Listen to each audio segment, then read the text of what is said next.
In this video, I'm going to take you through walking a circular route on the Nantlle Ridge. It's a stunning route. You get to see an amazing obelisk.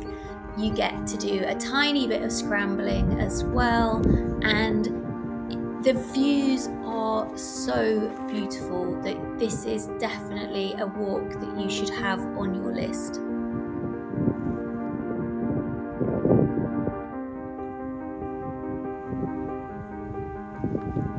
Take a look in the description below to find out exactly where to park.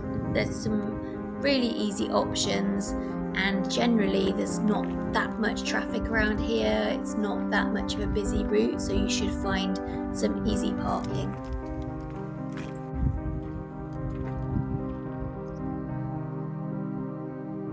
The first summit that we are aiming for on this walk is Iggon. There's another more famous Iggon in Ogwen Valley, so just make sure that you don't mistake the two when you're doing your research on this route. The route up to Iggon is incredibly steep. It looks quite sort of, pleasant, and it's just a sort of nice grassy slope, but actually it is very, very steep, and you just need to take your time and look around and enjoy the fabulous views.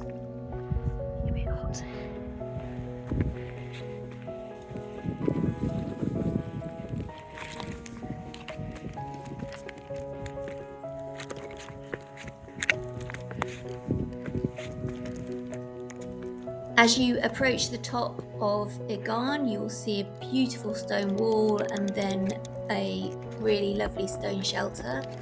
And then from there, you will be turning left and you will start the ridge walk. And you can see ahead of you the absolutely stunning Nantlle Ridge.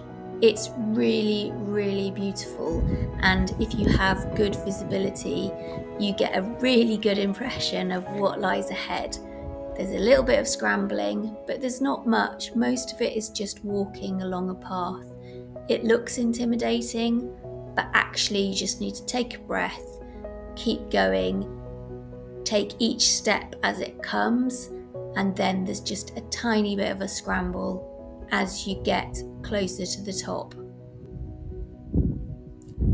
So looking back on the scrambling section of the Nantlle Ridge, there's only a very small part where you're actually having to use your arms. It was a really, really little section of this route. The rest of it is more of trying to pick your way along the path and just making sense of, am I definitely on the right path? What I would say is stick to the ridge. Don't go off down to the left. Don't think, oh, it'll be easier if I try not to go over the top. It's easier if you just stay on the path and stay on the ridge. Don't go down to the right, because that's where the big drops are. Obviously, you need to do what's right for you on the day, given your weather conditions.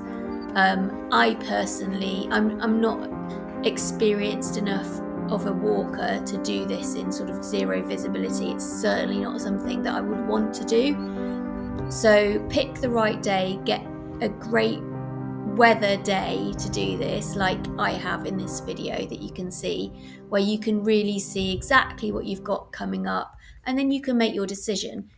It was quite interesting, actually, when I did this route, there was a chap that turned around, he came back down, he decided it wasn't for him that day. And fair play to him, that's how he felt on the day. I have tried this route before with Ziggy, and it was too hot.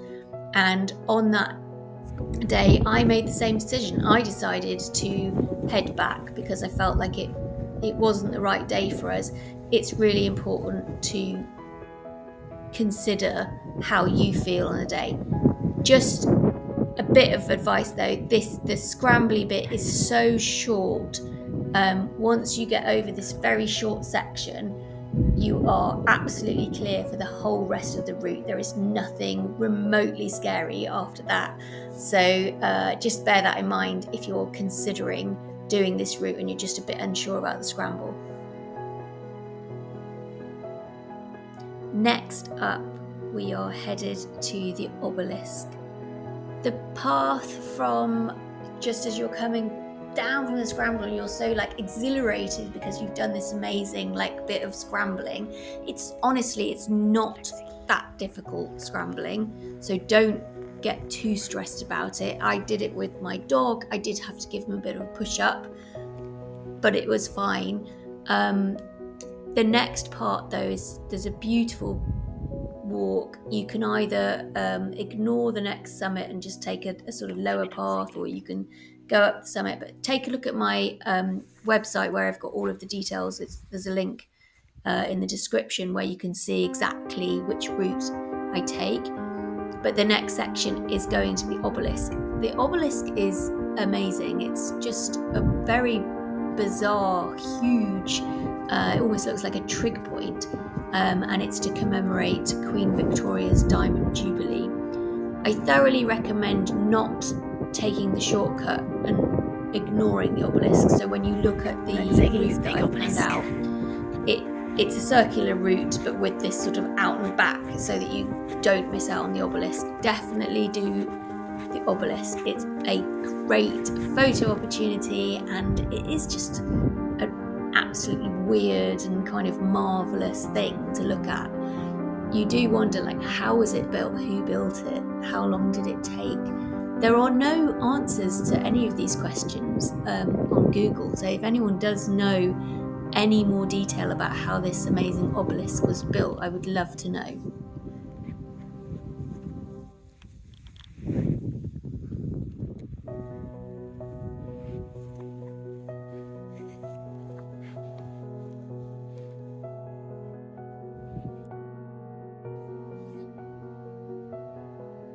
So if you did take the time to go and see the obelisk, you need to head back the way you just came, and then there will be an obvious kind of right turn. Obviously have a look at the map, but it's pretty clear where you head back down and go down into the forest.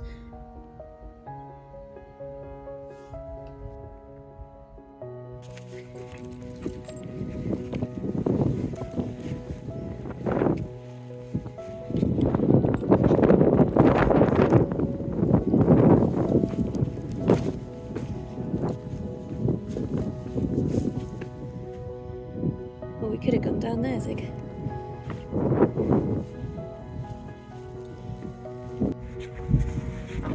There are absolutely loads of fallen trees on this route on the way back, but it's easy enough to pick your way past them. I would suggest not heading into the forest if you can help it, because that's much more difficult navigating your way through in the sort of depth of the trees. Try and stay high and on the path, so take any sort of daylight route rather than heading into the forest, and that should help you get through any of these fallen trees.